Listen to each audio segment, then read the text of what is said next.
Mayor Lang, previously we discussed debate and the importance of debate. You are an advocate for debate. I think you said you did 13 debates on your last election or something of that note. 2005, yes. Yeah, and in a debate, you kind of see the true colors of a candidate because it's in the heat of the moment and the passion. They're answering and spitting back and forth, and it's not a thought-out, released idea or thought. Last night, Charlie Perry was a no-show for the final debate in the city. It was a little disheartening, to be quite honest with you. Charlie has a lot of great input and insight in the community. He's an asset to the community as a police officer. I know a lot of people in the community that respect him on a high level. But without showing up, he just gave Mayor Mitchell basically an hour to himself to sell himself some more. And I know that you feel that being an incumbent, you're actually challenging yourself during an election. Right. How do you feel about Charlie no-showing on this debate? Well, let me say this first. If you're running for office and you have an opportunity to appear at any forum, I don't care if it's in someone's living room or on the debate stage, you should always take advantage of it, because there'll always be something new that someone will learn about you that may in fact cause them to then consider voting for you. And also, if you're running, you're going to be a public person.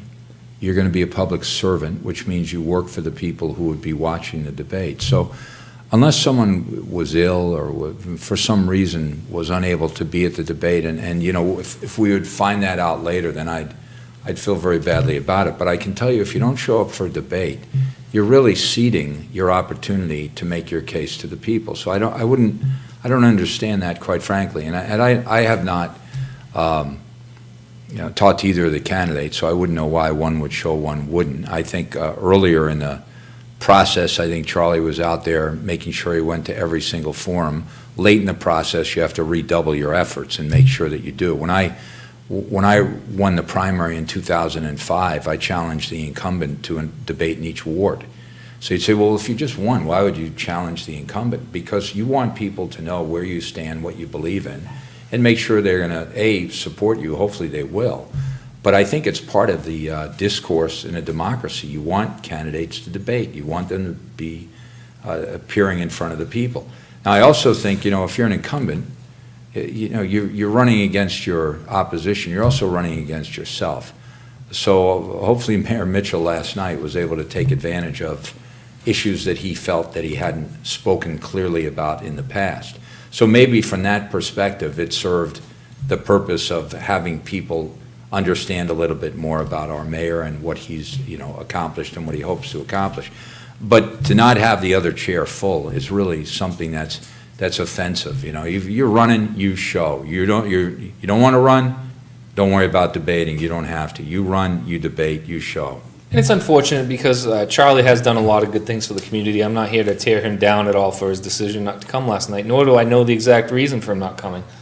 I'm assuming that, he felt he debated enough, which I agree with you 100%. There's never enough debate. There's no such thing. There were people that were watching last night that probably weren't watching the other debates. So, each vote does count and each person does matter that you're representing. Right. Chris, what was the forum? I was just sitting across from where you're at right now, and Charlie was here, and it was Michael asking questions of both of them. So I would think that's a great opportunity for both candidates. It was a great opportunity. It was more of a relaxed opportunity, whereas there's no crowd to look on. It's just two gentlemen face to face with the moderator in the studio, which, as you know, is a quaint but comfortable setting. No, this is palatial. The other thing I would say to you, though, that's important, is that if for some reason a candidate felt that they could not debate or appear to debate, then I would hope, and maybe this will still happen, that they would explain why and then ask for time and come in and do that same type of interview. One thing I promise you is that Mike from the New Bedford Guide has not chosen sides, has not made any endorsements, nor has he had any loaded questions that would favor one candidate or the other. He's offered the opportunity to each candidate equally to be on the show, and he's afforded them all equal amount of time. So I always, I'll go anywhere, anytime, appear, I don't care, for me, against me, whatever. I don't mind going into a hostile setting. I think it's an opportunity to learn why they might be hostile, and at the same time, and I know this is completely neutral, but what I'm saying is, You go, you get out there and you explain your point of view. It's part of the process. You get in the ring, you face all comers. So my gut feeling on this is that, that's a mistake. You take advantage of communicating.